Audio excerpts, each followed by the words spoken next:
and welcome to the GamerGuild Podcast, your weekly show where we round up all the week's video game news for you right here on youtube.com/GamerGuildTV and on podcast services on your platform of choice. Joining me this week is Mr. Chris. Hey gamers, hope you're good. Looking forward to this.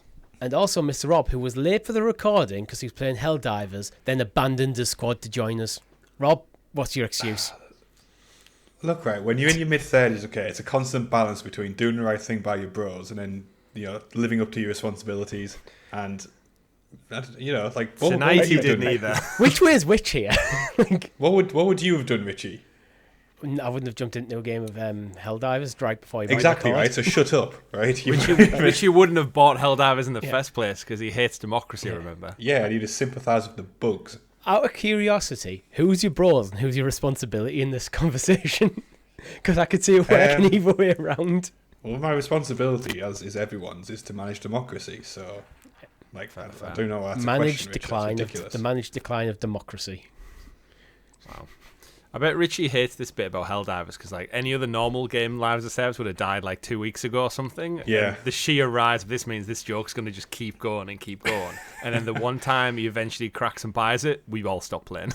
That sounds the world stops playing. By the time it comes to PlayStation Plus, I actually get around to playing it. User 2 will be long gone. Or you'll be like level 1 billion. And I'll jump in the game with you and then like I'll die instantly and you will just complete the level. I'll just be sat there on like kill cam or something. You're talking like me and Chris. We're going to be dead then for a second. It's like you'll be long gone. No. I mean, like I went the other way with it. It's like you were way ahead of me. I could have went like you guys will be done with the game, but we do have a great show lined up for you this week. We'll be revealing everything that happened at the Xbox Partner Showcase. EA dropping some classic titles on Steam, and WB Boss just doesn't seem to get gaming at all. But before getting to it, make sure you like the video, subscribe to the channel, and ring that bell icon so you're kept in the loop of all the fantastic content here at GamerGuildTV, such as the GamerGuild Podcast, every single Monday on YouTube and podcast services, our weekly live streams where, Chris, last week we started Gears of War. Gears of War, yes. The OG. Or was it the OG GOW? Was God of War before Gears of War? Which came first? Let's know in the comments below. I feel like Gears of War was always like called like it was referred to as GAAS. GAAS. Like, but God of War was like PS2, right? So maybe it's just a case of both came out at the same time. All the PlayStation fans like God of War, and all the Xbox fans like Gears of War, and then they fought on the schoolyard. What could ours be?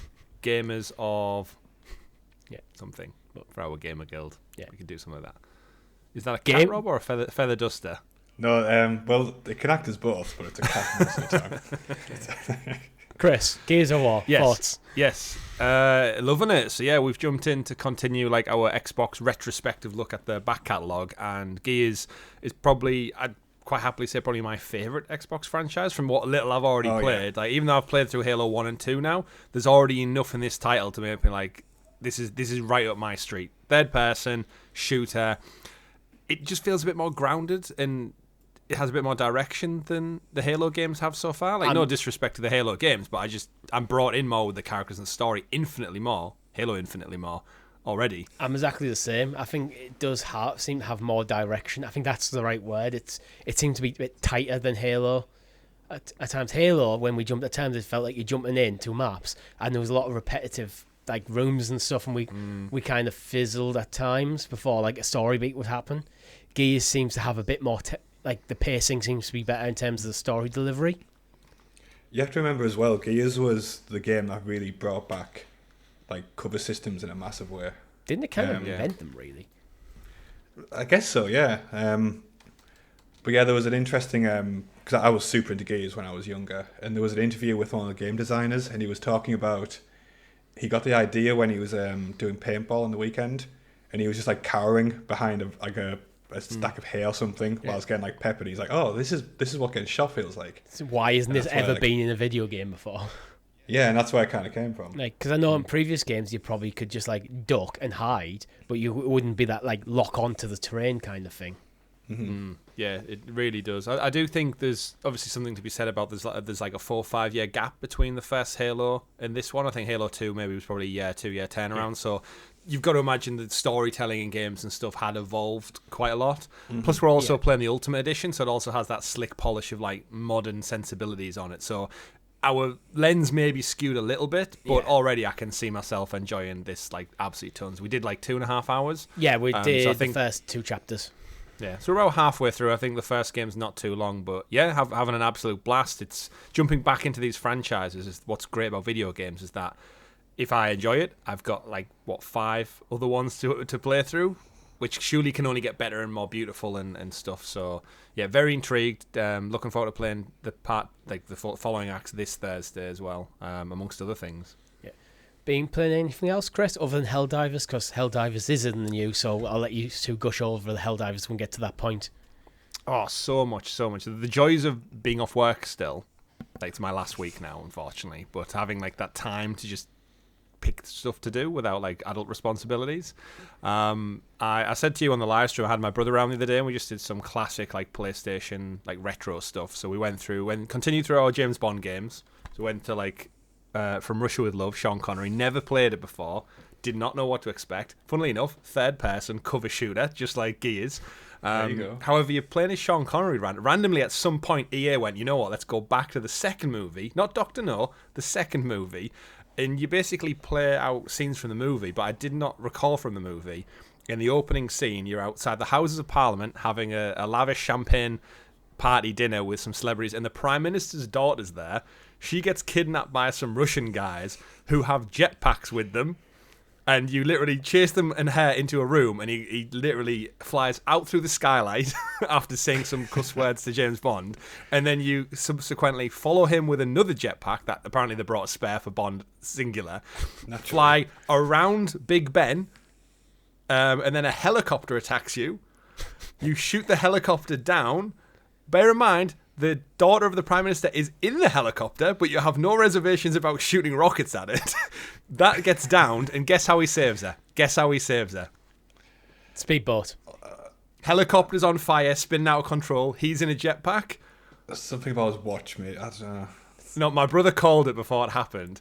He flies through the middle of the helicopter, grabs her. Oh, where the helicopter doors are open on either side, just goes through it. Out the other side in the most ridiculous, most over-the-top James Bond thing I've ever seen. That sounds like more like Roger Moore era Bond than... We didn't... Again, I don't recall that happening in From Russia with Love, so correct me in the chat. You watched The Office, didn't you, Chris? The US Office? Yeah. It seems like a script that Michael Scott would write. Michael Scott. Oh, yeah, absolutely. But yeah, played some others. 007 Legends, where I think I also said to you, Richie, Daniel Craig, in Skyfall when he gets shot and he falls off the bridge, and then the credits start for it. It basically, when he hits the water, it goes into like this delirious dream where Daniel Craig wakes up in I think it's probably a care home or like a villa on a beach, and you basically relive the memories of the previous Bonds. So I'm currently playing Goldfinger as Daniel Craig, where there's like Pussy Galore's there, Goldfinger's there, the girl on the bed's there, but I'm Daniel Craig and I'm talking to Judi Dench's over the phone, and I have a Sony Xperia touchscreen phone, even though Goldfinger was in the 60s.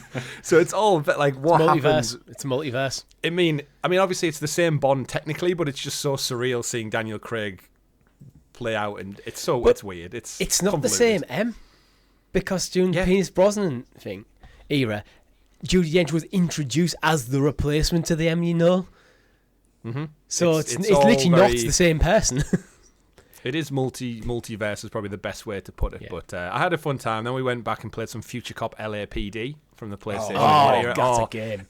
And it holds up so well, so well. Like, even though the tank controls are like strafe left, strafe, right and left with the triggers, just the mowing down humans in a rotten LA in like 2098 or whatever it is, and then transforming into a vehicle to run them down it's so fun. And just taking out Sky Captain and the gameplay. The only downside, the reason we stopped playing, you die right back to the beginning of the level. No checkpoints, no saves. And after that happened, it was kind of like that deflating video game classic arcade motion of, I'm done.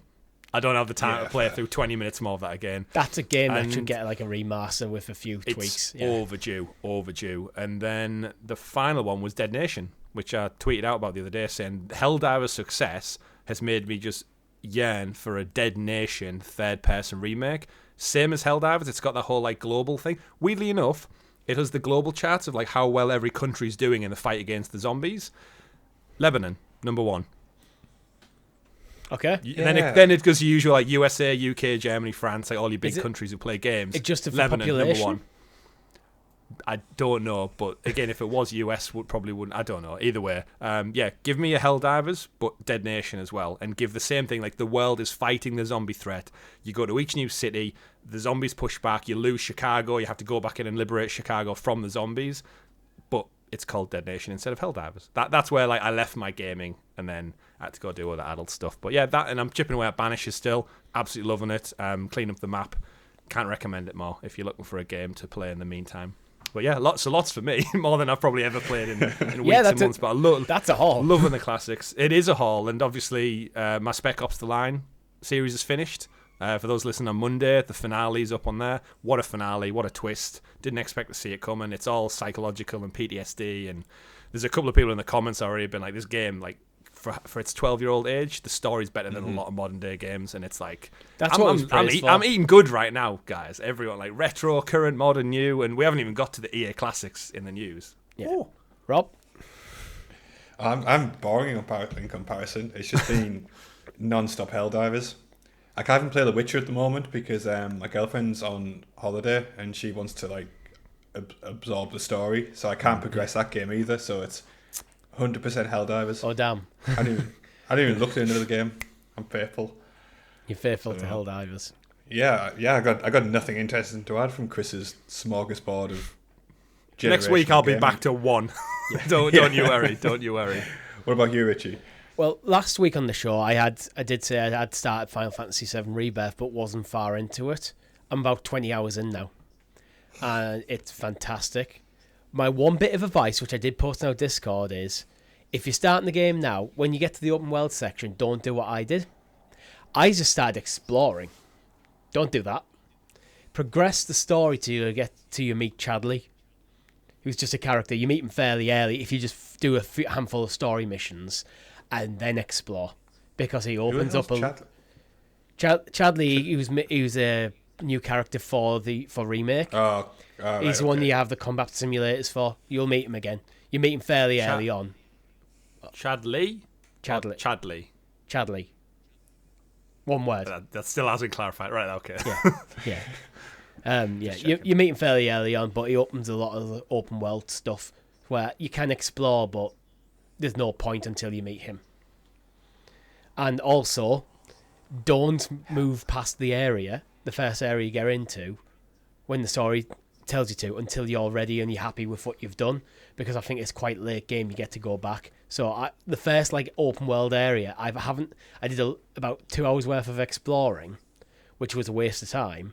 Then I did some main story stuff, and now I can't go back to do the exploring properly till later. So, but other than that, it's fantastic. Like, I'm really loving it. Like, can't wait to get back to it. Worth the hype. It is absolutely worth the hype. And you know what else is worth the hype? Chris introducing us to the weekly discount. That's off 20% off the storefront. All merchandise, everything 20% off. Need to mention it because it's this week only, and if you miss out, you miss out. So get in there, get your hoodies, get your bandanas for your dogs or cats, and your Gamer Guild t-shirts. Like this one. I'm literally wearing one. Like that one. Like that one. And our giveaway. We mentioned our giveaway winner, but you've not reached out to us yet, Humble. Was it Humble who won? I think last week. Yeah. I think it was Humble who won the t-shirt. Reach out to us, otherwise we will keep it. I am humble. I am humble. Yeah. But yes, anybody who receives one of the the gifts from the merchandise store, 20% off, would be very gracious. Just like the graciously gathered Gamer Guild Gazette, aka the news. The news. It's not even my week to host, Richie. Yeah. I'm stepping up like that. I teed him up and then forgot about the store thing, so that was my bad. Thank you, Rob. You bailed us out. The podcast would have been ruined without you. So I don't get a thanks for remembering a key critical discount for our fans. Thank you, Chris, for remembering how to host the show that I'm currently hosting. That's right. My bad, guys, my bad. And as always, our news is brought to you by our Guild Heroes, which you can join for as little as 99p over on the YouTube channel. Thank you all for your support.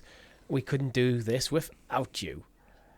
First news story of the week, we've had an Xbox partner showcase. It was kind of stealth dropped. It wasn't. They seem to be doing. Have you noticed? They seem to be doing this a lot now. Sony did it before. Where it's like, oh, we're having a showcase tomorrow. Yeah, I wish they give us a bit more lead time, but which one? Because if they had, we might have been able to cover it. But shall we get into it? So this was a partner showcase. So there was no Xbox first party stuff. It was all third party stuff. What I'll do is I'll go through the list of what games were announced, and then we can kind of cherry pick what we want to talk about. So we had Unknown 9 Awakening, Sleight of Hand, The Alters, Creatures of Ava, Roblox Chucky, The Sinking City 2, Final Fantasy XIV Online, the Stalker Trilogy, Monster Jam Showdown, Persona 3 Expansion Pass, that's Persona 3 Reload Expansion Pass, The First Berserker, Tales of Kenzara Zao, Frostpunk 2, and Kunitsugami Path of the Goddess. Where would you like to start? I'm going to throw it to you, Chris, first. Yeah, I'll jump in with just to kind of caveat all this. I know it was short notice, but at the same time, I think the expectations for this one, they'll have a showcase in 3 months' time in June, no doubt, for the summer at E3. That'll be their big go-to. They've just had the developer direct, so I think for this one, I didn't really have any expectations. So when it was a partner showcase especially, I knew it would be lesser titles, or again, subjectively lesser titles. For me, the one that stood out initially was Alters. Or The Alters, I should say. Initially, because the logo's atrociously harsh on my eyeballs. Bright pink and a font that does not... if you're dyslexic, you cannot read this. It's not clean, is it? No, it's all over the place. Unfortunately, because the game looks really interesting. It's if you've not seen the trailer, if you've not watched it, it's a survival game with a sci-fi twist where it's one sole guy who's a worker for a probably dystopian company corporation in the future. And to survive and to kind of live and basically protect himself, he can create alternate versions of himself, so like clones, essentially. But the key difference is, each one of his clones, you have to pick an element of his past to not do. So it would be like us, go back, and if your clone would maybe not have went to college, or it would never have met Rob or Richie, or it would never have learned how to drive. So your clone is there's something in his life that's slightly different from you, and that alters his personality, his emotions, the tools of his trade that he can actually apply himself to.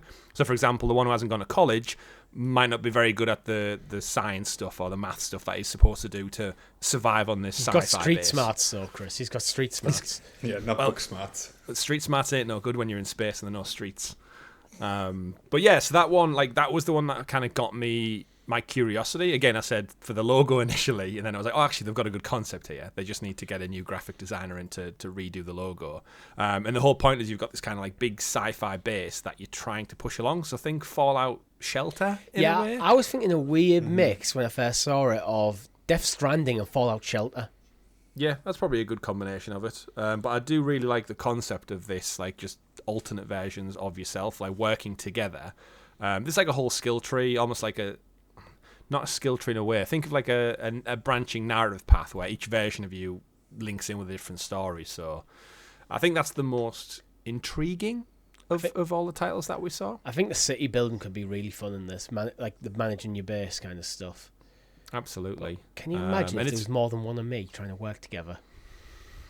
I mean, you could do a podcast without me and Rob. That's true. Unless one of them I don't know, you'd all just miss the giveaway. The giveaway in the store. That's like a canon event in Richieism. Absolutely. Maybe one of those versions bought Helldivers, Rob. We could hang out with him instead. There's there's one version out there who likes games of the service. Yeah. Deep in the multiverse. There's just only one, just one. Just one having the time of his life. But aside from that, The Alters.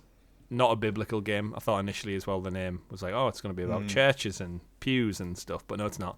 Coming to Game Pass though, so if you're intrigued by it, then it's coming to Game Pass and Windows, so fantastic. That's probably the best of the bunch, and if we get it for free on Game Pass, then even better for me. So yeah, that was my top pick. What about you guys? I'm going to quickly cover the Persona 3 expansion pass. Although I stopped playing it. The expansion pass has 3 waves, as they're calling them. However, the waves are basically DLC drops. So the first two are... Well, the first one is just some background music from Persona 4 and 5, which is pretty cool. And the second one being just some like cosmetic stuff. The third one is episode Aegis, which is actually a DLC expansion. So if you are still playing Persona 3 and you're looking forward to it, the dates will be in March for the first wave, May for the second wave, and September for the third wave. For me, I'd personally only really be particularly interested in the wave 3. But yeah, Rob, anything you want to bring up? Well, I think Alters was the one that kind of piqued my interest as a concept. But I kind of like the look of Sleight of Hand as well. Not as a big thing I'd sink a lot of time into, but it's got this kind of like witchy vibe to it, which I think is good to play with my girlfriend. Kind of like the art style involved. So that was another like standout for me. So yeah, I think I'll check that out. So Sleight Hand that's the one where you're like a witch who's getting attacked. Like something's happened with you've been framed by your old coven, and there's a detective trying to figure out what's going on. It seems like a very good narrative driven story there. Yeah, it's described as a third-person stealth game, which again is always intriguing. But yeah, using a cursed deck of cards in a rain-slick city where ritual magic and cursed artifacts set apart those with power from those without. And it definitely seems like it's set in like the 1920s or 30s or something from the way they're speaking. So I'm picturing think Metal Gear Solid, but you've got, instead of weapons, you've got a cursed deck of cards, which is going to do something to the story as you kind of sneak around. And I like the name. Sleight of Hand's a cool name. Yeah, it's just like the bunch of different layers of, I guess, themes, which kind of caught my attention. And it's Game Pass as well. Nice. Yeah. There's loads of them, which I think any Microsoft event we tend to get about a third of them are Game Pass, which is great. And one I did see that probably I'd pick out for you, Richie, not maybe so much so for the gameplay itself, but just the creator. It's from Rihanna Pratchett. Yes. I don't know if you saw Creatures of Ava, which essentially looks like Bug Snacks / Pokemon.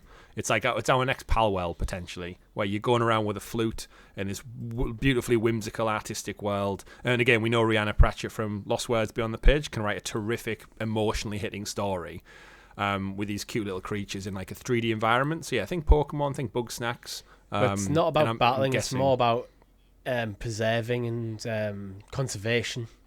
Mm-hmm. That's where no doubt she's going to go to town on like story and meaning and hitting home with, I don't know, extinction potentially. But yeah, it looks great, looks beautiful. Like art style's fantastic. And yeah, that one stood out for me just for Rihanna. Very Pratchett. vibrant, very pink at times. It is, absolutely. Any other ones for you, Richie? Not Roblox and Chucky not doing it for you? No, Roblox and Chucky. What is Roblox? Can we just say? I know it's out on like all platforms now. I'm still not 100% sure of this. But this trailer with these I know Minecraft is blocky, but Roblox just looks utter shit. Isn't it one of them games where it's like a platform for you to build games within, and then you can buy stuff? It's like a game engine stroke game platform kind of. With lots. Do you remember when we played Creator before? I think it's that kind of vibe, but successful.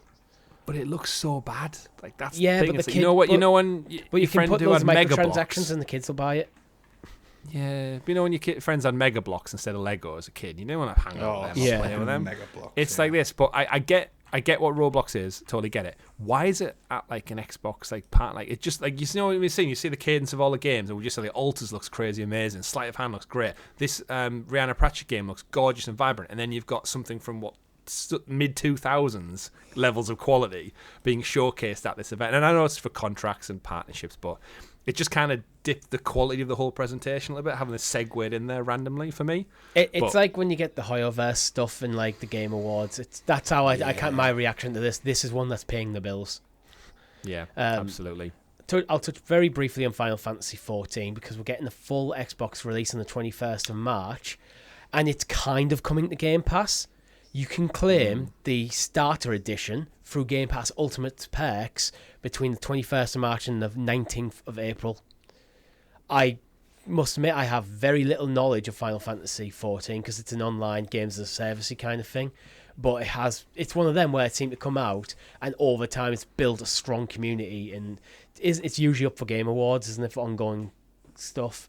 So if you are into Final Fantasy or you are into your MMOs, it's probably worth checking out, especially since the starter edition is available for free for a limited time to claim it. So it's worth claiming for that. The Stalker trilogy. Yeah. Oh, Discord's been talking a bit about this. Because we know there's a new Stalker game coming out at some point. Did we get the date? I can't remember off the top of my head. I want to say September, but it's changed and chopped and moved because of the Ukraine war so many times. I wouldn't, off the top of my head, I wouldn't want to say, but I can find out while we. Yeah, but we're getting the Stalker Legends of the Zone trilogy, which contains the first 3 Stalker games: Shadow of Chernobyl, Clear Sky, and Call of Pripyat. Did I butcher that sufficiently enough? I think you were close enough. Yeah, and it's out now on Xbox and PlayStation. Not Game Pass, weirdly enough. No, it's not. I know it's not an Xbox exclusive, but with Stalker 2, it is coming 5th of September this year, by the way, so it was September. I thought they would have had a deal to, like, Stalker 2 is coming in September to Game Pass. He's the other ones in Game Pass to kind of build up, but I guess some deals just don't go to Game Pass. And you know what? Looking at the trailer, I think you can tell it's a bit of an older game, but I think graphically it holds up well enough. So I think big Metro. I think our art style like does well to hold up as well in like lots of games. Like Gears holds up quite well because of it as well. Yeah, but it's kind of quite a realistic art style. Usually, when the more stylized you get, the more it holds up. But I think it looks decent. There's sometimes when you get close up with a character model, you can see, there's definitely a newer game would be better. But I think there's probably, if you're craving for a first-person shooter, it's worth checking out. Yeah, definitely. There's quite a few in here, actually. Like now you break it down and look at it, that are quite intriguing, but I don't know if I'd play them. And I think that's the problem with third-party ones, is they don't have that pomp and circumstance about them that really draws your interest in. I'm just looking at Unknown 9 Awakening, and it looks like Assassin's Creed meets Banishes, which I'm currently playing, where you play as Haruna running around, and essentially it looks like a Middle Eastern, like Egypt, Cairo kind of setting, Morocco maybe. And then you have like these powers which seemingly can like push spirits out of people, and you control and possess them. Very much looks like the climbing around parkour is Assassin's Creed, but then there's just like something about it which is like, it's not quite polished enough to bring me in. And I don't know about you. I don't know about you two, but the 9 in the name is bugging me. It's just like intimidating, isn't it? Like, yeah, it stands out. I don't like it from a visual point of view. Like the Altars logo, I'm so particular when it comes to these things. Yeah, but just call it Unknown Awakening. Right. Like, why 9? Can I just remind you, Chris, of a little franchise called Alan Wake, how we used to take the piss out of it? Yeah. I am with 9. Then you probably wouldn't have played it. The name Unknown 9 Awakening makes it sound very generic right off the bat. So it's like... just none of it pairs, right? Unknown 9 Awakening. None of it means... Like, if you said those 3 words to anyone, what is this about? They couldn't tell you if it was a game, a movie, an index code for a barcode shop or something. It might make sense when you play the game, but I think a title needs to probably make sense outside of the game as well, a bit. Yeah, it looks cool though. It does look cool. It looks like they're doing some interesting stuff with the combat as well. Like this looks like some like time stop and like teleportation-y stuff. So very very Banishes, like I said, like expelling the soul from the body and fighting them on like an ethereal front. That looks like it. So I think this is one to keep an eye on, because the combat looks a bit different, a bit unique.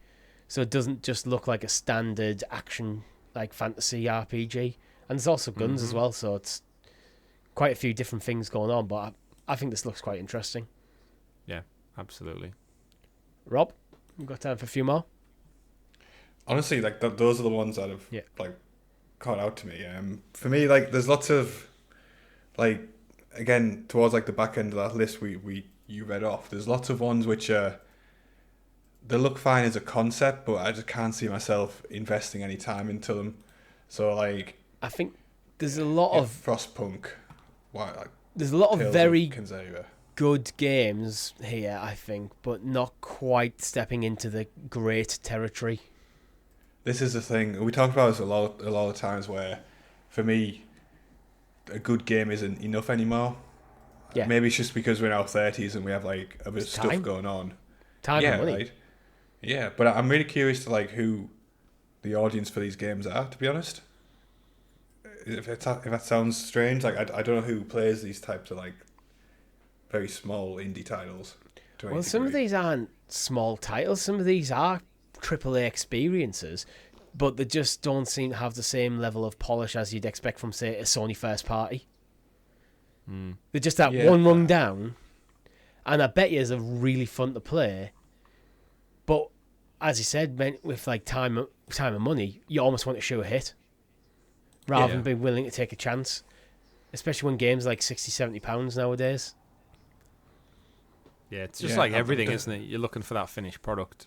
Yeah, and it's the same with like Netflix. Now. Yeah, it's the same with like you look at Netflix and stuff. There's so much crap on Netflix and Amazon and stuff that you just skim over because you look at the banner art, you look at the name, you look at the cast, and you just kind of go, it just looks like an absolute shit movie or like an average movie, and it's not worth your time when you could go watch one of the big hitters. Sometimes it just feels like just more stuff.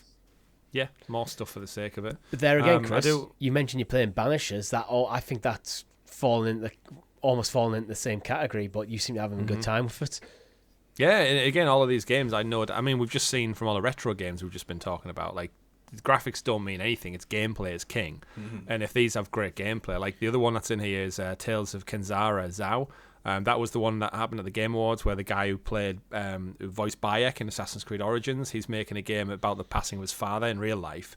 And it looks essentially like it's going to take the same kind of vein that the Black Panther did, where it takes all the heritage of like African history and everything, puts it into a Metroidvania similar to the latest Prince of Persia we just got, but you have like powers from within like the African mythology.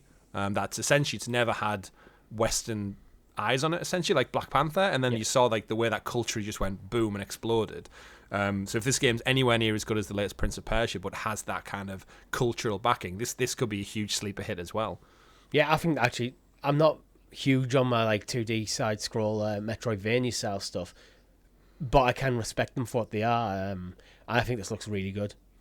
Yeah, so colourful, pretty, and Metroidvanias have had like such a resurgence over the years, but we've seen this year with Prince of Persia, it's like the audience is there for it, because that's one of Ubisoft's hits right off the bat, which is a rare thing for Ubisoft. So if this comes anywhere near or betters it, looking forward to it. Out on the 23rd of April, so you won't have long to wait. Last one before we get into some classics, some more classic games, is Kinitsugami, Path of the Goddess. I think we saw this at was it Game Awards or something last year? Yeah, we didn't really know what it was. I still don't fully understand what it is. But it's the one based on Japanese folklore and mythology. It takes you with battling deadly beasts and rebuilding a village. Kinitsugami, Path of the Goddess will be released in 2024 on Xbox Series XS and will be on Game Pass. So it's from Capcom. It's the from Game Pass thing that gets me interested, to be honest. Because that's the thing sometimes. These games that kind of don't feel quite like a sure hit that, this is a must. Like Final Fantasy VII Rebirth was a must play for me. These games in that tier below where it's like, if it's on Game Pass, I'd be more inclined to give it a shot if I'm not currently playing anything else at the time. Yeah, the next rung down really needs to fight for your attention, doesn't it? It really does. It needs to fight hard. You get your big wins on the AAA stuff that's got marketing behind it, AAA graphics, budget, everything like that, like cast list, developers behind it, and then the next run down, you really have to do something to stand out. Because then I'd say indies almost have it easier. Yeah, because they sit in like another rung, like not below subjective, but you know what I mean. But they're sitting in a lower price bracket, so you're more. If a game's £30 versus £70, you're more inclined to take a risk. True, like Helldivers. Yeah. Look at that success. Yeah, honestly, I think part of the success of Helldivers, one, it's an incredible game by all accounts, but the price of it means I think more people are willing to give it a go right off the bat. Absolutely. It's less of an investment. But let's move on, because I'm sure you guys are going to be happy, and I know, Chris, you've already indulged. We have 9 EA Classics coming to Steam this week, including Command & Conquer, SimCity and Populous, and quite a few more, and a lot of them are on sale, some of them as far as low as £2 I've seen. Yep. What a bargain, right? Where should we start, Rob? This is our bag, this one. Yeah, I mean, obviously let's start with Command and Conquer. Now, this isn't particularly new for me because I've had this game from EA Play for a couple of years now because I wanted to play like Command and Conquer 2, I think it was. And like this was the only way you could actually get it, I think, like to the Ultimate Collection. So I've been hammering that for quite a while now, to a great degree. Actually, I have a new appreciation for Red Alert 3. Oh. When it first came out, I hated it. I hated the color style. I hated the fake Tanya who didn't not like our that. Tanya. No, not our Tanya. We want the chick from Eight-Legged Freaks. Nice.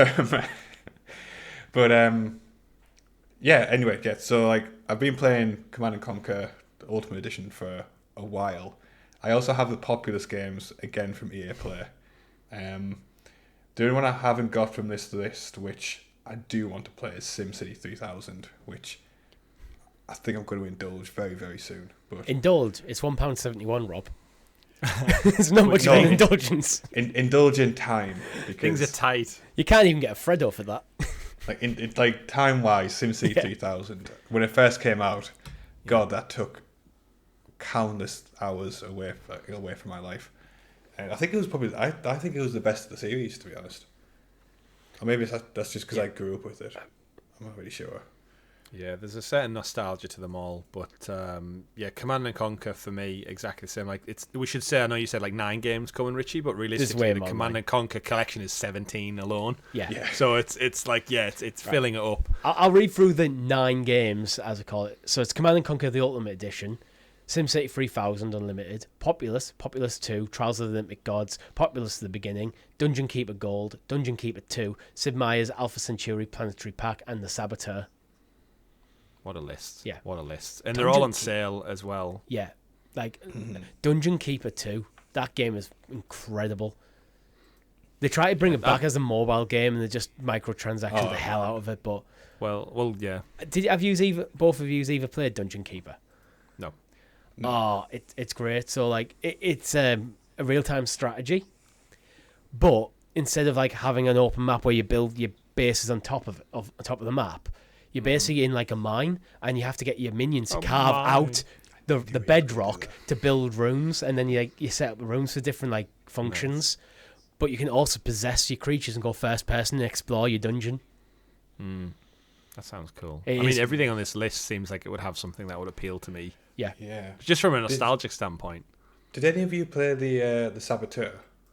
No. I feel like I have briefly, but I can't remember it. The memory I have of this game is from when I used to work in a game shop, and there was 30 copies of it pre-owned, at any point in time. But I think there was a documentary about it on I don't know how to pronounce it. It was GVM's YouTube channel, who did a documentary on the Saboteur, and they said it was a real tragedy that it hadn't got the pickup it wanted. So I think I'm going to have a look into that as well. Was it Sniper Elite, where you're a solo guy taking down targets essentially in Paris?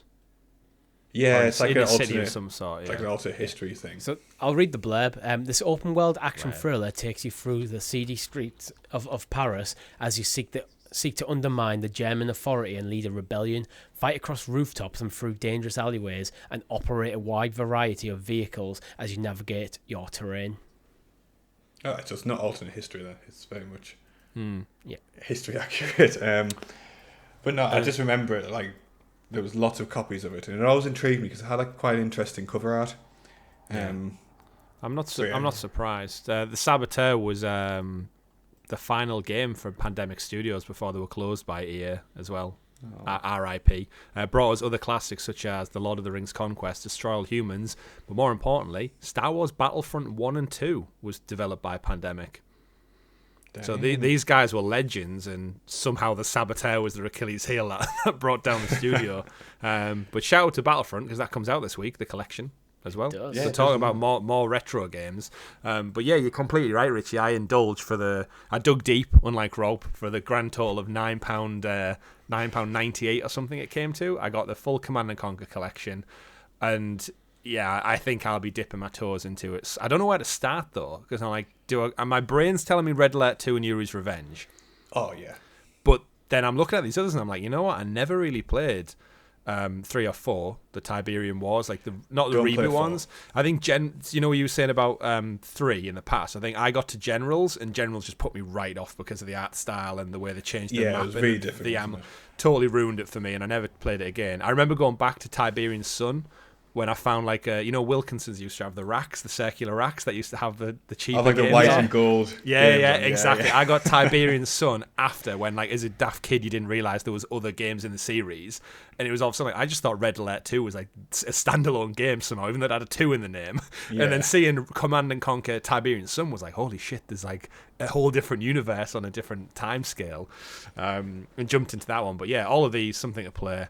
But I have fond memories of Populous as well, like yourself, Rob. I actually think that was probably the first game you lent to me on PlayStation 1. Like, actually borrowed it and took it home and played it. And it's... I haven't played the other ones, but yeah, for Populous, for those who don't know, essentially you play as like a god character. You have like your villages, like similar to Age of Empires. You start off, you get your shaman, you get your priest, and you get your woodcutters who go out. But it's very, I'd say, a small scale. Like the starting island can be no bigger than like, 50 square foot or something. Oh, it's tiny. Yeah, I made a mistake on this game though, because I bought. So my memory is I had Populous like on PlayStation. So I bought Populous, like we're talking a while ago now, on EA Play. But it turns out it was Populous the beginning, which is the first like experience I had of the franchise. So like I went into Populous and it was a completely different game from what the beginning was. So I was really confused then. So then I bought the beginning, which is what I remember from PlayStation. Yeah. And then I just bought the second one because, well, why not? It's like an initial £2. I think the beginning's a grand strategy rather than just a turn-based strategy, isn't it?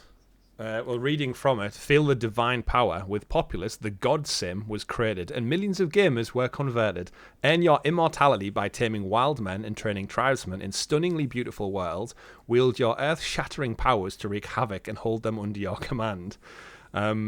Because you could send tornadoes and stuff to rival tribes. Yeah, like bees and stuff, couldn't you? Like you could summon loads of bees to like disrupt people. Yeah, $16.99 this was bought apparently for. Bullfrog Games. Bullfrog did. I think they did Dungeon Keeper as well. They did the Hospital as well. Yeah, that's why it's in this list then. Yeah. Look at the size of that guide. It's like a novel.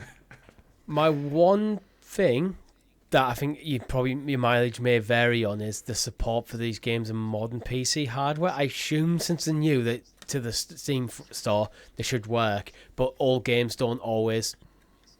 So just yeah.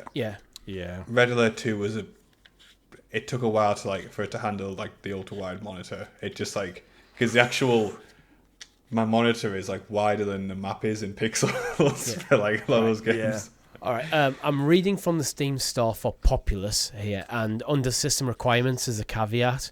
The OS minimum and recommended is XP or Vista, but it does state starting January the 1st, 2024, the Steam client will only support Windows 10 and later versions. It's not outright saying these games will work on 10 and 11, but I think it's strongly inferred that they will. No, is it saying the opposite? No, that's the Steam client will only work on them, so you couldn't install the Steam client on Windows 7 anymore, or XP. Yeah, okay, yeah, got you. So it'd be kind of weird to add games that were only functional on XP and Vista onto a platform that is not functional XP or Vista. Yeah, okay, I got you. Yeah. Does it also explain that it'll take up 15 blocks on your memory card? 15 blocks? 15 blocks? Or it might need 15 blocks. I'm not sure. Do you know what the install... compatible. Do you know what the size of the install is on PC? Take a guess. Take a guess. 453 megabytes. Rob? I'm going to say like 600. Megabytes. Yeah, obviously. So this is Populous 1. 16. Yeah. What? 16 megabytes. I can fit that on a PS2 memory card. The whole game. I think a photo on like a PC is less than that, isn't it? Yeah, your ultra-wide monitor would not like that game. I know. It cost you £2 as well. So there you go. So you got no... It'd be too small to uninstall properly. Like Windows just wouldn't recognize it as a thing. It's Windows. Like, why? What's this? It's too small. This can't be real. This must be a fragment of something else. Yeah. I will say every though, time you defrag it, just deletes it. I do love how these games are almost like immortalized now, because I think like probably all of us in our generation, I had this fear that when we moved from disc, and like PCs especially stopped having disc drives. Like I was thinking like, how can I play like Roller Coaster Tycoon? And then before Steam really became a thing, or digital sales were really a thing, if you like lost your disc or you didn't have a disc drive, like in my mind I was like, I can't play Command and Conquer, Roller Coaster Tycoon, like all these classic beloved games ever again. Now that's why I've held onto the disc. I had a portable CD drive for one of my laptops for the longest of times. I downloaded a few allegedly from places that you shouldn't be getting games, and then now it's like they're all here and you can get the entire collection and more for like less than a tenner. It's the game preservation. Steam I think has to be up there with the best in the industry for it. Definitely. I'd also want to shout out Good Old Games as well, or GOG.com. Because if you're looking for an old game, this is where GOG literally got the start. They basically do DRM-free versions of games, so you might not get everything there. It really depends on the publisher if they're willing to let it. But a lot of old games you can get on GOG. So it's just worth knowing. So anyway, shall we move on? Yes. Final Fantasy. Is its popularity failing? Sales not being amazing for Rebirth. I guess I can take. Yeah. I'll take the blame here because it's your fault. Like I love Final Fantasy VII, and not enough to buy it. Yeah, exactly, and I can't explain why. I'm going to put my hand up here and go, I also haven't bought the game. Oh, you just piggybacking? You sharing games? PlayStation? I am absolutely sharing. Yeah, I'm playing on my girlfriend's copy. Yeah, but I don't know why. Like I haven't.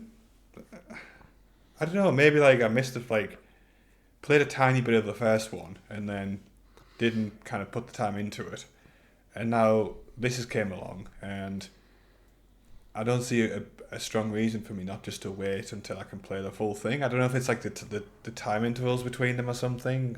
I don't know. I'm just not following this like I should do for a Final Fantasy set. I know where you're coming from because you played the first one to death, the original Final Fantasy VII. But that's one game. This is designed as 3 separate games that tell a full. Each of them will tell a complete story that adds together. You could always see them like marketed like that. They've been trying to. I don't think they've managed. They did have a bit of a shout out like for Rebirth when it's like, oh, if you haven't played the first one, don't worry, because there's like a recap. But it's still it's like you wouldn't start a TV show at season 2. This is the thing, like lots of like Japanese titles I feel fall into this trap where like they overcomplicate the kind of conventions of like naming and like the CVs, like it gets like super complicated, like the Yakuza games one, like I don't know if it's a tiny bit of that. I don't know if that's true with this, because I think 7 Remake and 7 Rebirth, you know which one's first, which one's second. I do think that this is effectively season 2 of a TV show in some ways. And if you haven't watched season 1, you're not going to watch this, which means that you're limiting your pool of people who are going to buy it to the people who've already played the first game. Yeah, I think that's fair. So do we know? So week on week they're down, or week on week comparatively they're down 30% on the previous entry. Yeah, is that what we're seeing in the UK physical chart? So there's like digital media is one thing, so the numbers aren't ever going to be accurate from a public standpoint. That 30% could just be purely people aren't buying physical boxes anymore. Yeah, and this is UK only as well. So didn't this come out like?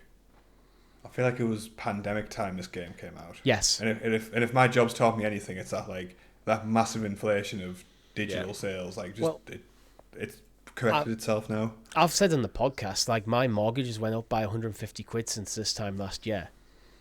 Yeah. So if we're looking at the UK, the cost of living stuff that's going on in this country is going to be a big player in what is a £70 game. It's a luxury that a lot of people might not be able to afford when they've got tons of other stuff to pay for. Yeah, true. I think there's lots. I don't think it's anything to talk about the quality of the game. I think it's just quality is up there. Like all the reviews, both from players and critics, are just this is at the moment odd-on game of the year. Is there from your perspective, from the two people who've played it, is there like a fatigue element where maybe they're stretching this out too much? So people are like, right, I love the game. I love 7. As a child, I played so much of it. It's like I waited so long for remake. It did everything I wanted to do, and then now they're hearing this is like 100+ hours, and there's another one to come. They're like, I remember when it was just one game. Yeah. And now you tell me I have to wait over a decade to play it, and the interval's the killer for me. I think like the great thing about like Final Fantasy 7 is it sucks you in, like the original. Sorry, like it sucked you into the world, and like I got to a point where I played this game so much that when I dreamt of like me, been there, I dreamt in that isometric like movement type of thing, and I just don't get sucked in the same way over 3 games. I almost feel, it could be a bit of that, and we had 16 last year as well, so there could be a bit of like people have played 16 and are looking to play something else rather than Final Fantasy 7.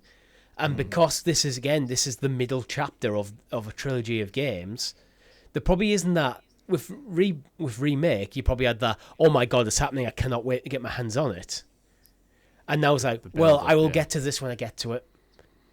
As long as I play this before the final game, whatever it's going to be called, read something or other, probably. Return. It could just be like the sales curve might just be a bit shallower, but go for longer, so it doesn't plateau. It might just be one of them. The nature of like the release and it being a middle chapter is like, there's so many factors that you can't really account for. Like you said, the COVID, the time of year it's been released, the state of the global economy. Like again, other releases that are coming out in and around it. Like there is an element of just Helldivers, PlayStation exclusive. I know we keep going back to it as a joke, but like genuinely, that game has the entire planet. Like singing its praises, and then if you're kind of knee deep in that, you kind of like, I'll just wait for the price to drop on Rebirth, and I'll pick it up a little bit later. It could also be worth pointing out that remake is on PlayStation Plus. A lot of people might be looking at it and going, oh, Rebirth. If remake's on PlayStation Plus, it's inevitable that Rebirth will probably come to PlayStation Plus eventually. And if you don't feel the need to buy it immediately. My advice... It's not you can finish the story, is it? Yeah, well, this is it. My advice would be, if you don't feel the need to buy this game immediately and you've got other stuff to play, hold out, because I would expect this to come to PlayStation Plus eventually. Mm-hmm. Maybe even Xbox. Yeah. So I would be advising you to not buy the game. Even though you should play it, Rob. They've split a remake title into 3 games, so like, even like a lag in sales on one game, they're still like cashing in pretty hard on the franchise, right? Yeah. I hope Square don't panic. That's one caveat. I hope they don't look at the sales numbers and panic and start trying to pivot and to make sure like the third game is more profitable by adding other bullshit in. Just stay the course. Like imagine a world where Square, because we've talked about Square's restructuring a lot of times. Remember, they sold off Tomb Raider and they got rid of 2 of their best studios, arguably, in this restructuring thing. Imagine if you guys just never got the third entry. I won't care because I haven't played the other 2 yet, so it'll never happen. But it's interesting because Square will do what Square do, where they'll say we're really happy with the sales, and then the next week some of the leadership team will come and go, we're really disappointed with the sales, like they did with 16. And sales are only up 6% over Final Fantasy 16. So from a brand new entry in the series, this is, like you said, a middle chapter of a 3-parter, and it's only 6% better. I don't think Square leadership board and stuff will be happy with that increase. Well, was this 6%. So this is selling sales better are than up 6%. Yeah, but only by 6% for. Yeah, but 16 was an unknown quantity. Remember, this is the middle of arguably their best game. Yeah, but ever. 16 looked incredible and was an easy jumping on point for new players. 16 is a lot more approachable, I think, than this, because this is the middle chapter.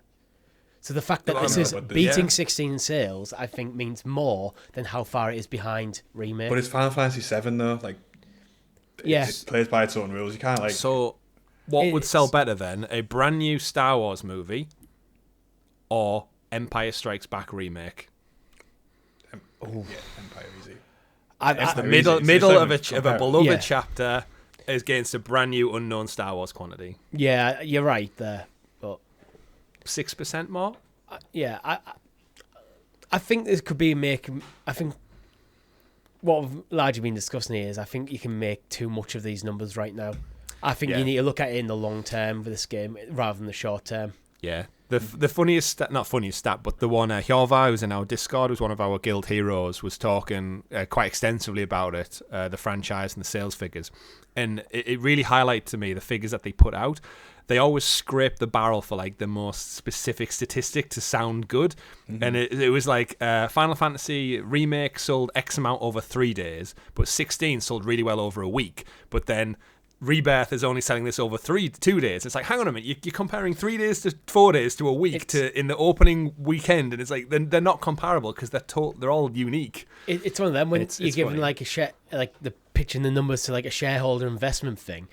You're going to use as much like obscure data as possible, so all the shareholders out there going, I don't know what's going on, but the graphs are pointing upwards, so that means I'm making more money. This is the best game to release in the games industry this year with Final Fantasy in the name so far on a Friday. See, this is making me sweat because this is what I do at work every single day. It's like, oh, this isn't looking so good. Let's find something pointing up and then just show people that. It's like, let's move on because I know you want to. Chris, Rob, is the Helldivers devs getting bought by Sony? They should. But I feel Sony are probably looking at the bank book now and going, we should have bought them a year ago. Not now. Like they need the hype to die down, don't they?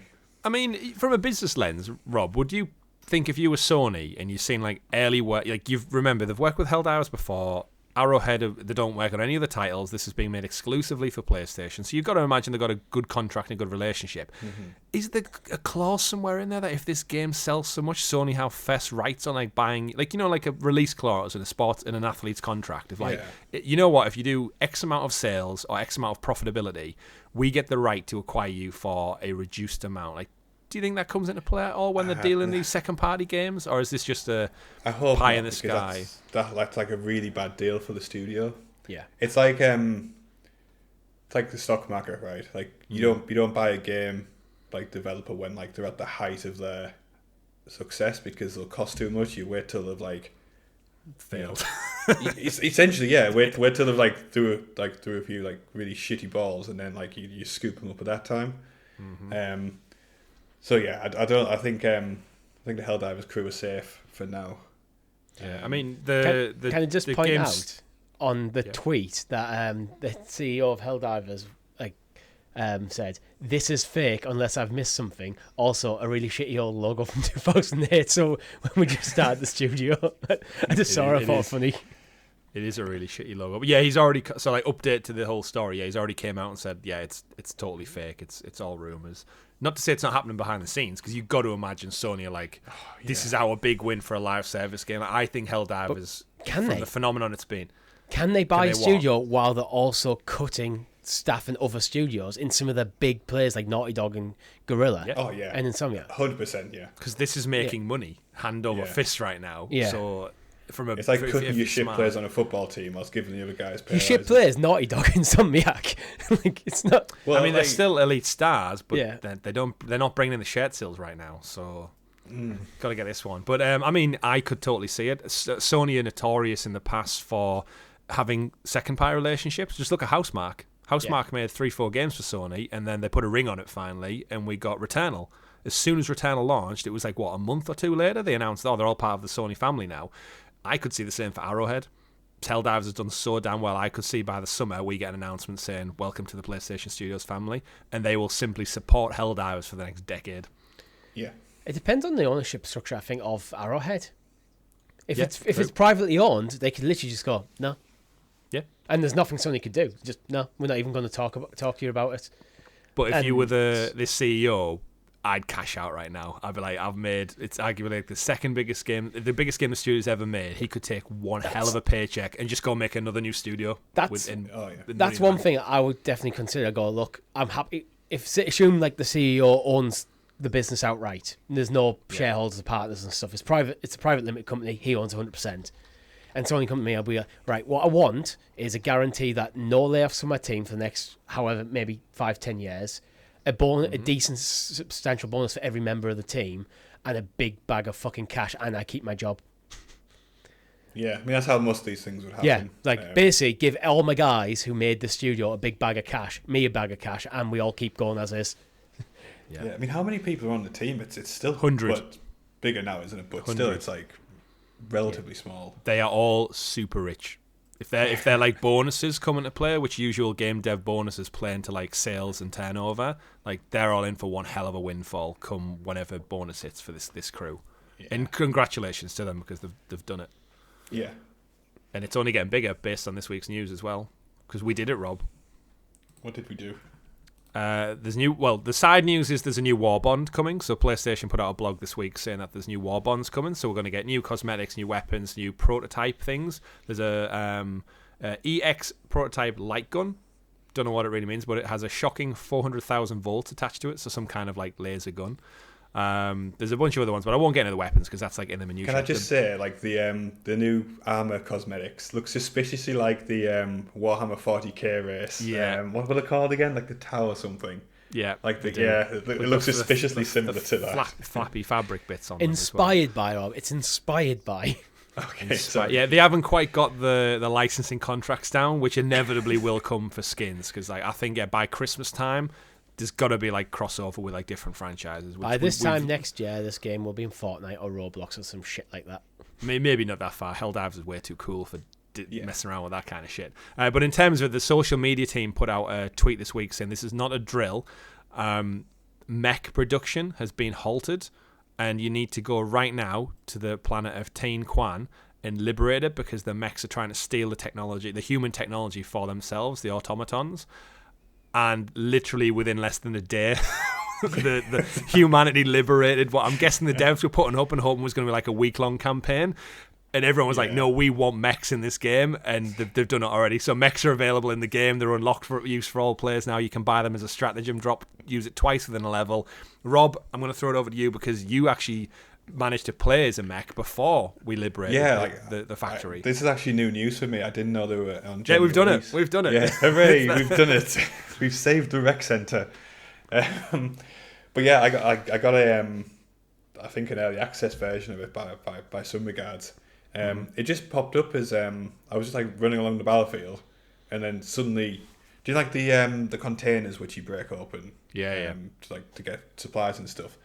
Like I did that, and then there was just one next to it, and I was like, okay, what's this?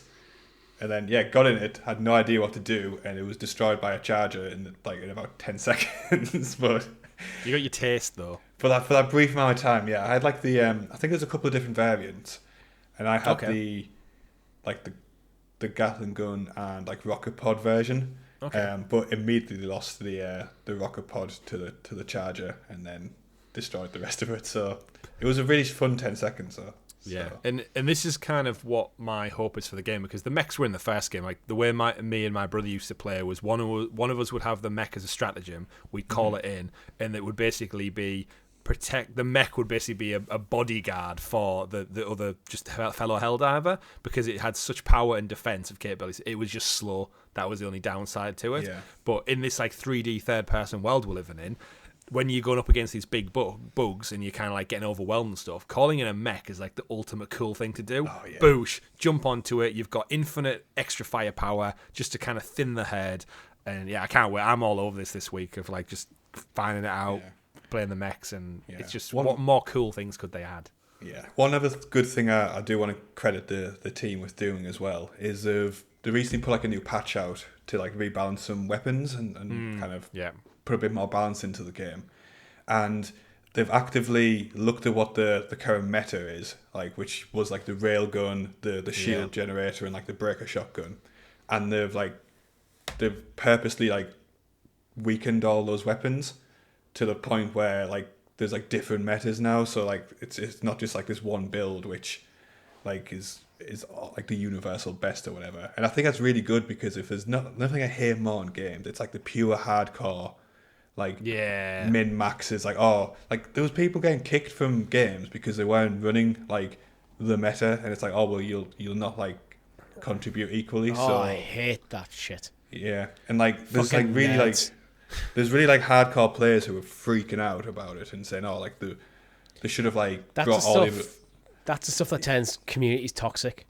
Yeah, so because it stops being really about glad. fun and starts being about spreadsheets. Yeah, so I'm really, really happy that the devs are like actively trying to balance things out in a good way like that. Yeah. So again, more credit to them.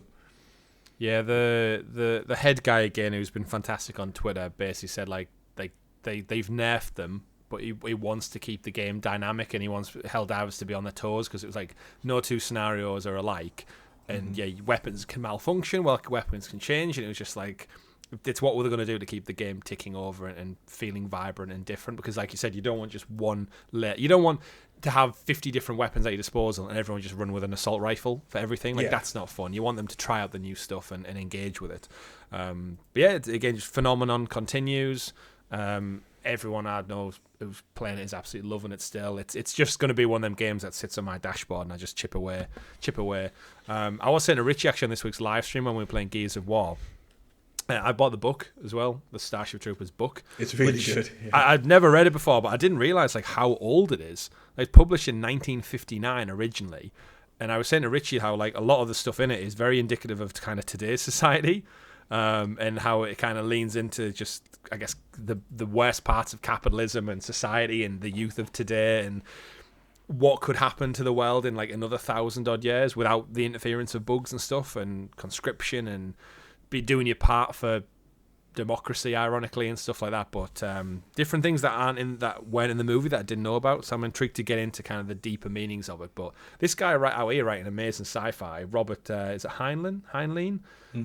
Back in the 50s, before NASA was even really a thing, he was coming up with like things. Essentially, he was one of the godfathers of like the first wave of sci-fi, modern sci-fi, and it's like I feel like the guy clearly doesn't get enough recognition alongside a bunch of other folks. But yeah, gonna read through that. It only looks like a small book, so I'll enjoy it and read it. I think the opening line, Rob, you'll know this one. The book literally opens with "Come on, you apes, you wanna live forever," quoted by unknown platoon sergeant in 1918.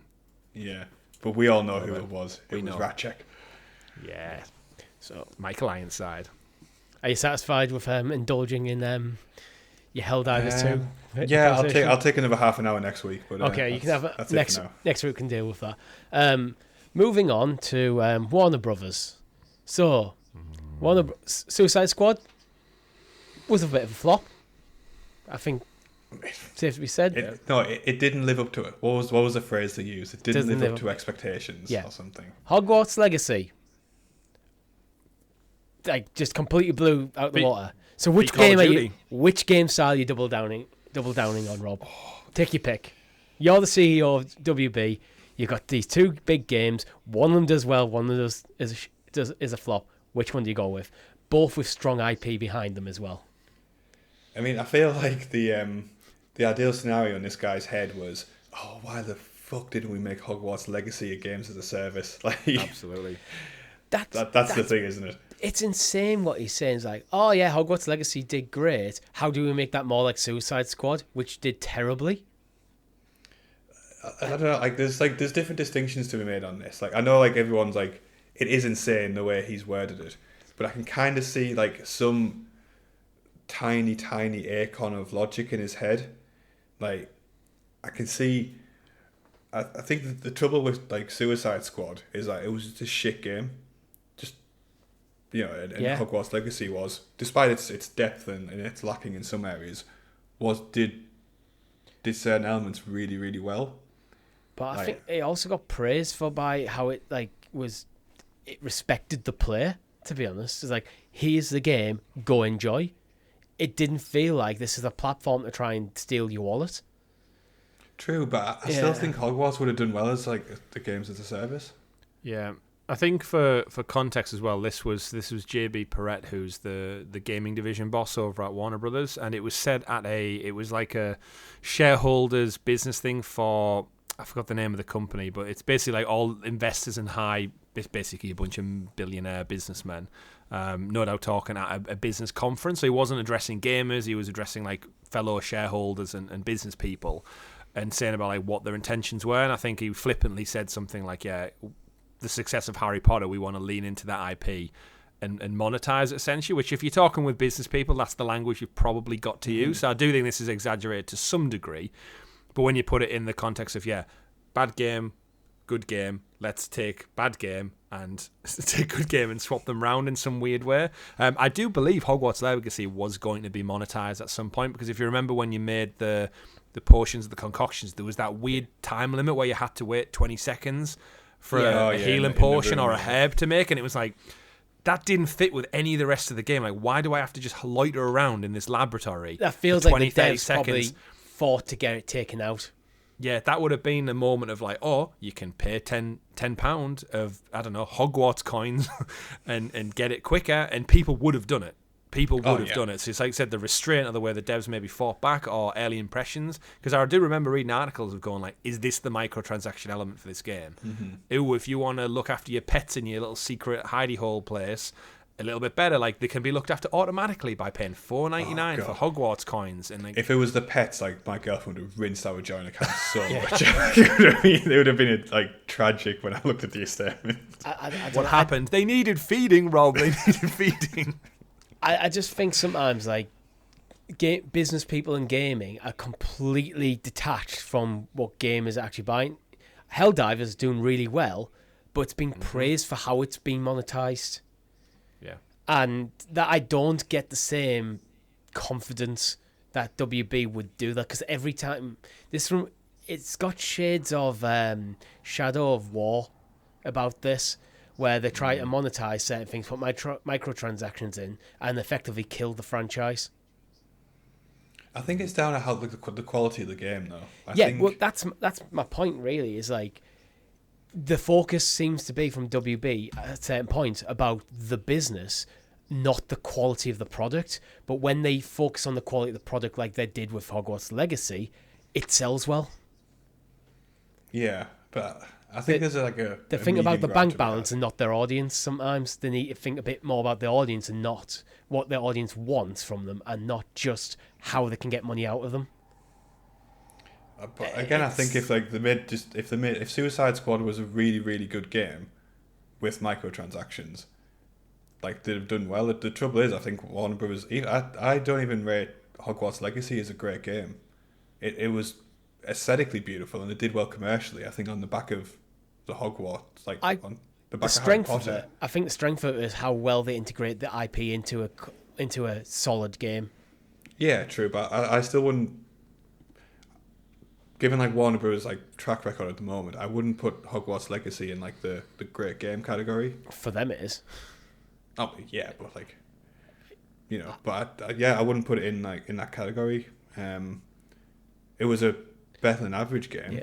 Yeah. If you didn't have the IP attached to it, I don't think it would be. I just feel like the way the statement's worded is they haven't learned the right lessons from Hogwarts Legacy. I think they could make a good games as a service using the IP, but they seem to be more focused on the games as a service and not making a good game.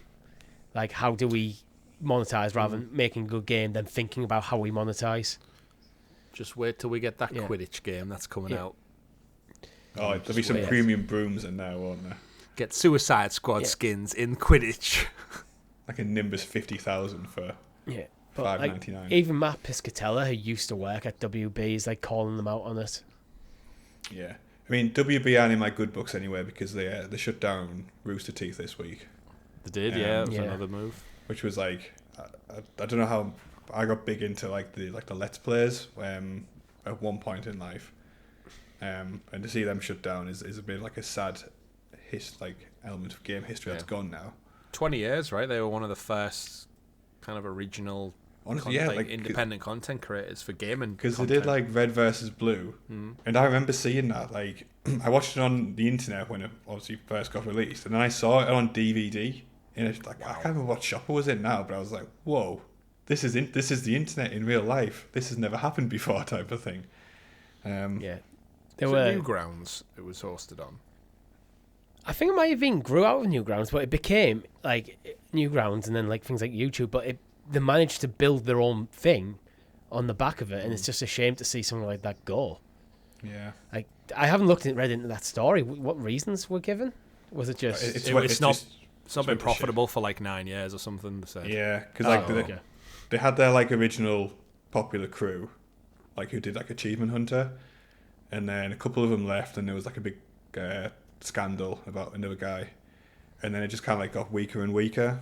They decided to shutter it this week. It's a shame, but if you haven't been profitable for 9 years, to be honest, you've had a stay of execution for quite a while there. It kind of talks on the how gaming content has changed on the internet, because those like let's play videos, they like kind of pioneered that, and I won't say rode the wave because they made the wave in lots of ways, but now like, obviously everyone's moved over to Twitch and stuff like that, and it's got different now. It's content, like, again, we as a small YouTube channel, like, we struggle with that growth element as well. Like, I think they had exponential growth initially, and then they said they outgrew, but then when the original kind of the old guard leaves, people get that weird. The long-term fans stop watching. Some of the long-term fans stopped watching. They struggle to get new people in, as new people went over different creators or covered different games. And like at one point they moved into like an aircraft hangar for their studio. Like that can't be cheap, because I'm guessing they're based in like San Francisco or LA area. I think it was Texas, wasn't it? They were making like anime and games and stuff as well. They weren't just YouTubers. Like there was much more. Like, I mean, to talk about their popularity, they have a video of them playing the Uno video like game for an hour straight, and it's got over 10 million views. Just them playing Uno with voiceovers. Wow. It's like, were they playing Multiversus at any point? I don't think so. Well, there might be, because it's making a comeback. 8 months after the open beta was shut down. Sorry, I found a news article. 8 months after the open beta was shut down, Multiversus might be making a comeback. Yeah, they did say they'd be back. No, again, I'm not a Smash Bros guy, so like the thought of taking Smash Bros and putting all the WB characters in it, like in a concept world, it should work, because like WB have some great IP, but then just look what they did to Space Jam 2. Getting the creepy rapists from Clockwork Orange and putting them in Space Jam was a choice. But Multiversus reviewed well, but then they had this weird thing where they just said, "Oh, we're going to shutter it, work on it, and we'll be back." And then they've not said anything for like over half a year.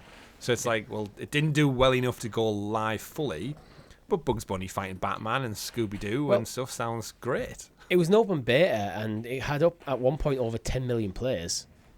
Yeah, and then they just went, we're going to take it away. And it dwindled quickly, though. That seems to be the thing. Like, it didn't seem to be able to sustain the numbers. I think there was not a lot of initial hype. People playing, it's great, I really enjoyed it, then moved on. Yeah. It's how you you want to know what characters. the fuck Shaggy's going to contribute to that mix. That's what I want to know. He was useless in Scooby-Doo. What's he going to do in this world? Is it Super Saiyan Shaggy, though? Is a meme thing? Is it Super Saiyan Shaggy? There's a thing with Shaggy where he's like super powerful or something. Is it Super Shaggy? I'll find it. I'll do some research. You guys keep talking. But Multiversus looks like it might be making a comeback fairly soon. It'll be interesting. I hope it's one of them. This is where games as a service I think can do well, because like a fighting game I think does kind of lend itself into it, because you can constantly add new characters, new rosters, new maps and stuff. Cosmetics. You can just cosmetics the hell out of it. Yeah, and there's a lot of franchises you can pull in there, right? Yeah. Well, that's it with WB. You could even work Suicide Squad into this, because you need to crowbar that into something. Harry Potter. Don't. Right, I have the origins of Shaggy if you want to know. The origins of Shaggy. So it's called Ultra Instinct Shaggy. Yeah. And it's part of a series of characters with Shaggy Rogers. The origins was on October 12, 17, a YouTuber posted an Ultra Instinct remix, whatever that means, featuring Shaggy fighting a gang of thugs from the 2011 Scooby-Doo film, featuring the song Ultimate Battle from the Dragon Ball Z soundtrack in the background. So then was born Super Saiyan Shaggy, which to a point where it became a meme. People were making fan art and stuff of basically Shaggy going ultra instinct, and then to a point where he has like his own powers now. It saw popularity on Reddit and Instagram, developing into its own independent category called Shaggy's Power. to a point where in Multiversus, his special is him going Dragon Ball Z style Super Saiyan, and that's how you've got Super Shaggy. They worked into Multiversus proper. Yeah, and I guarantee you part of Multiversus' popularity was the meme culture jumping on, like, I want to play as Shaggy. And if you just Google it, there's so much fan art, it's so creepy. Surely a game... but surely a game like Multiversus, the meme culture is, you want that. Especially when it's such a crossover. It's like...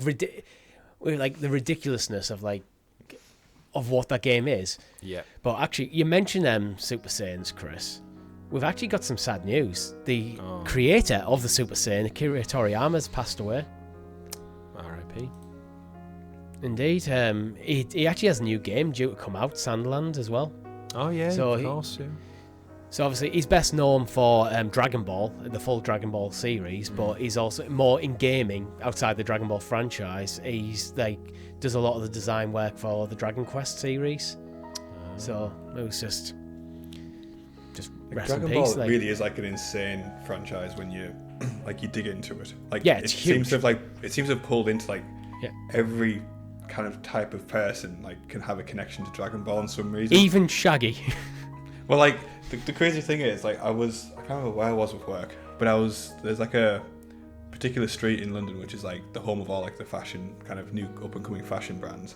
One of them was doing like a collab with Dragon Ball Z at the time, and like it was plastered all over like the merchandise and stuff, and like a really high fashion as well, like not just kind of like spitting out t-shirts. And then you've also got like the owner of a gym I go to has like all like the Dragon Ball Z characters tattooed on its like humongous frame, like type of thing. It's like it just pulls in so many different people. Yeah, it's crazy. I could see like full on gym bros like tend to like Dragon Ball Z because there's a lot of like training arcs and stuff. Like need to get stronger. Like doing a training like 1,000 times gravity or something. It gets full on ridiculous. Like the original Dragon Ball goes from like more of an adventure series of collecting these mystical balls so you can like have a magic wish, and so the original like arc was based on Jenny at the West. Oh yeah. And then it went full into like space monkeys going with blue spiky hair fighting each other with laser beams. That's where Helldivers will get to one day. Yeah. But it's the staying power because like Dragon Ball debuted in 1984 and still going. Yeah, but R.I.P. Some R.I.P. to probably one of the best like comic book artists of all time. Like. Mm-hmm. And probably Multiversus when it comes back out. Yeah. Spider-Man 2, Chris, update. You can get the dev tools now by accident. Yeah, probably at the time when this goes live, it's not a thing. But yeah, they brought a patch for Spider-Man 2, which brought along New Game Plus and stuff, which everyone's been clamoring for since Christmas because it was pushed back and delayed. But yeah, if you jump back into Spider-Man 2, apparently they also in the menu dropped in the dev access codes, so you could just jump in and tweak things like enemy strength, I don't think gravity was one of them, but basically some of the dev tools. But they did repost out saying there's a hotfix on the way. Don't mess with dev tools because you might corrupt a lot of stuff because obviously it's not intended for public access. But yeah, imagine just jumping in and seeing like a little option in the menu and going, huh? Like it's essentially just unlock cheat codes for the 10 million people who bought it. But it's like telling like a kid not to like, touch the crackly fire because it's hot. They're like, no, it's too interesting. I have to. Yeah, type of thing. It's one of them where it's a shame more games don't give access to like more not game breaking bugs, but behind the scenes access. Like everyone loves GTA for the cheat codes. Like that's part of the hype behind GTA. It's just a shame like Spider-Man can't go like make him into Slenderman Spider-Man, like take off the ragdoll physics or turn all the houses into Lego bricks or just some like little daft quirky things like that to make people like go back to because it. Because it's linked to achievements now. Like cheat codes are like far less common, aren't they? Which is a shame. Yeah, but it'll probably be patched out now. So enjoy it while you can if you want to go and look behind the scenes and tweak what you can, but. I'm guessing there's probably not much in there. But yeah, New Game Plus, though, if you want to go back to Spider-Man, now's the time. Indeed. Isn't much... I find it weird. Isn't much point to going back to play New Game Plus unless you just really want to play more Spider-Man? I'm kind of past it now. Just trophies, I think. With the last one, when they added the DLC, The City That Never Sleeps, on the first game, it came with like New Game Plus, another couple of trophies, difficulty playthrough, and then the first DLC. But then I think because it's got delayed past Christmas... I don't even think it has extra trophies. So I think it's just more there if you want to go back and do trophy mop-up with all your powers, potentially. It's almost, we're finishing things off. Yeah, well, again, it's a shame it wasn't at launch because I think New Game Plus, I think they do it to add longevity to the game, but as the way I play games personally, I'd rather just have it there and then. Like Banishes right now doesn't have New Game Plus. I have to do a whole other playthrough to get an alternate ending. It's like I would rather just do a New Game Plus with all my powers. So the second playthrough is different enough, but I don't get that option because New Game Plus isn't there yet. Yeah, I like New Game Plus when there's maybe if I'm doing like a trophy hunt and there's a difficulty trophy, so then you do a New Game Plus on the higher difficulty. Yeah. But anyway, few quick stories to round out. We have some more Gamepass games coming, so I'm going to run through these quite quick because we're short on time. Available today, that is on the 5th of March. We have Warhammer 40k Bolt Gun coming soon. So on the 7th of March, Paw Patrol World comes out. 12th of March, SpongeBob SquarePants Battle for Bikini Bottom. 13th of March, Control Ultimate Edition. No More Heroes 3 comes on the 14th of March. Lightyear Frontier comes on the 19th of March. And MLB The Show comes on the 19th of March as well. MLB The Show, Game Pass, and the PlayStation first party title. Yeah, it's made by a PlayStation first party studio, and you can buy it on PlayStation for $70, £70, or you can get it for free on Xbox with Game Pass. And yet, this is such a strange license. And this is the third year in a row, and this is all just down to the MLB saying to PlayStation, like, if you want this license, you need to go multi-platform. And PlayStation were like, well, we make a lot of money off this license, so yeah, we'll do that. And it just goes to show everyone kicking off about this Xbox games going on other platforms a couple of weeks back. It already happens the other way for PlayStation, but because it's a sports game that most of the world doesn't care about, it just goes under the radar. It's actually PlayStation fans getting dicked over here because they have to pay for the game, where if you're an Xbox fan, you just get it with Game Pass. So this is not on PlayStation Plus. It must sting a little for like the really hardcore, like console wars people. This is a marketing ploy from Microsoft. Like they pay obviously a set amount of money to get it on Game Pass. So PlayStation do profit. Like Microsoft literally give them a wad of cash to get this day one. PlayStation are clearly happy to take it. But then, as a PlayStation gamer, it is like, if this was like EA Sports FIFA, and it was like, Chris, you can pay £70 on PlayStation, or it's free on Game Pass, I'd be playing it on Game Pass. So it's a marketing ploy through and through. Oh, 100%, yeah. While throwing sand in the face of PlayStation gamers at the same time. Sand. Eat sand, you nerd. Pocket sand. Talking about sand, Fallout TV show's got a new trailer dropped. Have you watched it? I have, yeah. Like, I was very, very, very impressed. As like probably the biggest Fallout fan of the bunch. I thought they nailed it.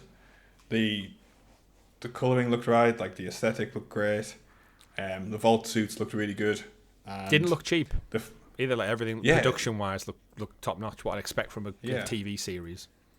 And they made like a very brave decision to have one of the main characters be like a chem addicted ghoul. So like I don't think they're going to pull away from the I don't know, like the rougher edges of the Fallout universe by the looks of it.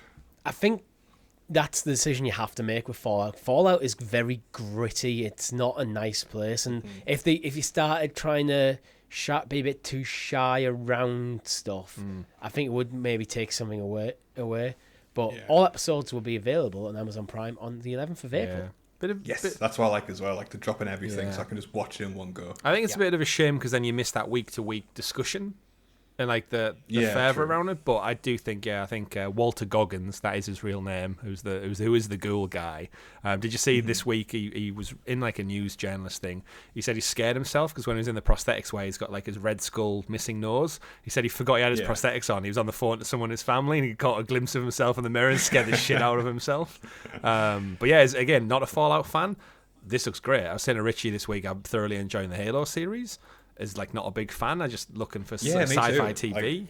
Like season 2 is great, and this again looks something that I can just binge watch. Maybe even get the wife involved because it like the juxtaposition between the vault dwellers and the people who are living in like the Mad Max wastelands. You're going to get some such interesting clashes of like how they live, and even in the trailer where that lady says, "Tell me about the last 200 years," and she's like, "Oh shit, you're one of them dwellers. You're so bought into this vault well." There's going to be some great elements of comedy in this, and look, and as someone who's not that knowledgeable about the franchise, I'm really intrigued. This might get me into the game. It's a good stepping off point for you. Well, you also have the benefit because like it was interesting you brought up the Halo series then, because real like hardcore Halo fans hate the show because it's like unfaithful in some degrees. But I love the show. Like the first season of the show, I haven't watched the second one yet, But the first season was like the combat scenes and some of that, and the way the armor looks was fantastic. Mm-hmm.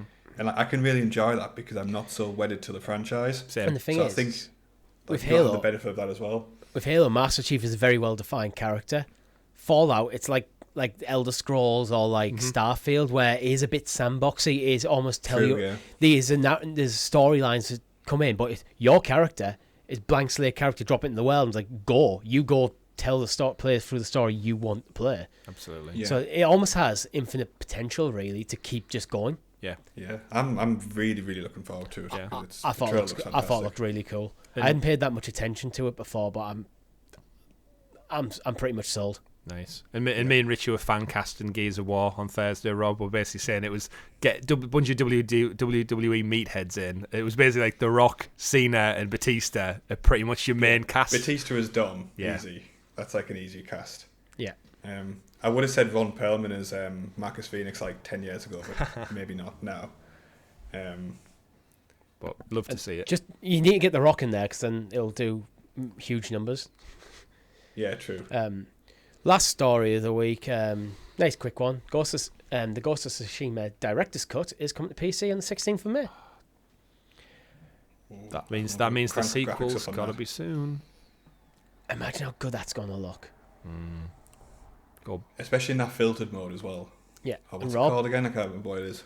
The Kurosawa? Kurosawa? Yeah, something like that. Yeah. Black and white mode. It's also got fully optimized for resolutions 21:9, 32:9, and 48:9 resolutions. Oh, nice. So if you have widescreen or triple monitor, You could have That'd be Populous sweet. the Beginning running on in the corner and have this blown out everywhere else.